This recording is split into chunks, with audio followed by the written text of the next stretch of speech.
দেখেন দর্শক, বাপ বেটার খাওয়ার স্টাইল দেখেন, ডাইন হাতে বাঁ হাতে সাইনে মাইনে পাও দিয়ে পর্যন্ত খাইতাছে। দেখেন কাঁঠাল, এত স্বাদ কে? জাতীয় কাঁঠাল। এত স্বাদ কে?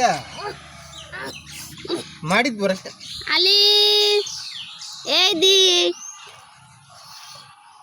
আলি খা খা এদিক দেখ, দেখা দেখে খা দেখি কি ব্যাপার। সেই স্বাদ, সাথে বন্যা পাওয়া যাচ্ছে তাই না? আহা, এত স্বাদ কে?